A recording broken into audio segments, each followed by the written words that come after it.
Hi, this is Steve Palladino from Palladino Power Project, bringing you a video about the Riegel exponent. Um, in the SuperPower Calculator, you can make a copy of it for yourself. I'll put the link in the description of this video down below. And the Riegel exponent is a prominent feature within the SuperPower Calculator. It is a model where the exponent is actually referred to as the fatigue factor. Basically, it models the fatigue, the decay of power over time based on the fatigue resistance of the individual. So it is an exponent. You can see it is a negative exponent, and the less negative is lower fatigue resistance, or higher fatigue resistance, I should say, meaning the power decays less, and a more negative Riegel exponent is lower fatigue resistance, which means power decays more over time. We use it in estimation of power or work estimation of FTP or CP from a longer race, but primarily we use it in the estimation of power in a longer race based on the power of FTP and CP. So it's used for, again, that decay in power from FTP to the target race power, say in a marathon or a half marathon, which is longer than the time to exhaustion at FTP or CP. Don't use it in estimating power for races that are shorter than about 40 minutes. There's a better model for that, where you use W prime or reserve work capacity along with CP and running effectiveness. Use that model. But this is Riegel exponent again, fatigue factor, and factors in the fatigue resistance that's involved going from your FTP or CP out to the target race duration, whether it's half marathon or marathon. So let me give you an example. One other point that I wanted to make. Riegel exponent will vary from individual to individual, and that variation is dependent on the individual's fitness, the nature of their training. Of course, those two factors determine fatigue resistance, but also it's been shown that gender and age may play a role in the Riegel exponent as well. On that point, if you have had a prior race and then you do a post hoc analysis to figure out what the actual Riegel exponent is, then you sort of know, you get to learn your particular Riegel exponent that works best for your marathon or your half marathon.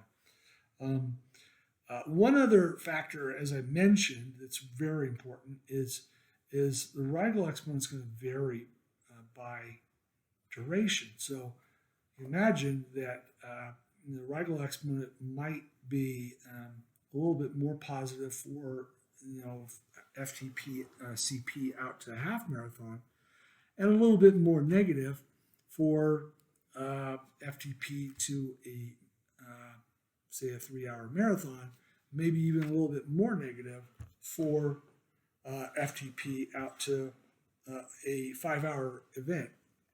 Okay, so what we have here in the SuperPower Calculator is this tab, Riegel exponents, and it gives a recommended range. The green is the more likely the best estimate for your target power.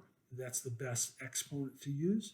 And then on either side is possible if you're exceptional fatigue resistance or a little bit lower fatigue resistance. There's bracketed on either side. And we have that for marathon and half marathon and even 10K. So let me give you an example. I'll use an example of an 82 kilogram runner with a 330 watt critical power. And they're going to run a half marathon. So I'll go over to the scenarios, and I'll put the runner's expected running effectiveness range, in this case, about 0.93 to 0.95. I'll put that in. Now, these Riegel exponents were from a previous analysis, and they're more for a marathon. But here's what I do to find out what Riegel exponent to use. So I enter the running effectiveness again back on the main page. I put in the stride weight, the critical power, the target race distance. And then I come over here after putting the running effectiveness values in, the range, the expected range, and I come over here and I look at the estimated time.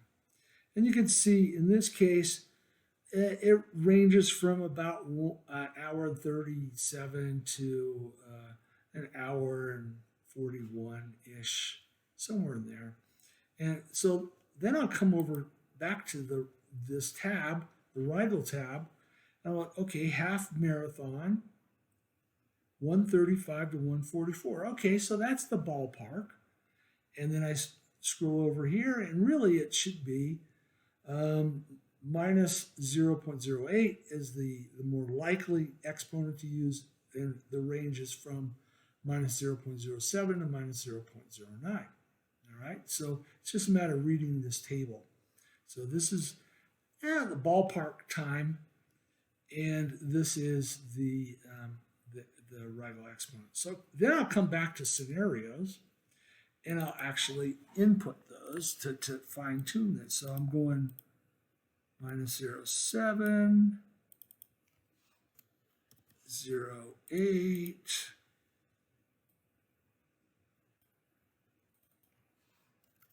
0.9,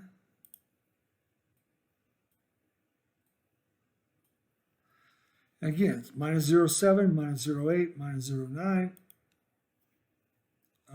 and that aligns with this ballpark right here.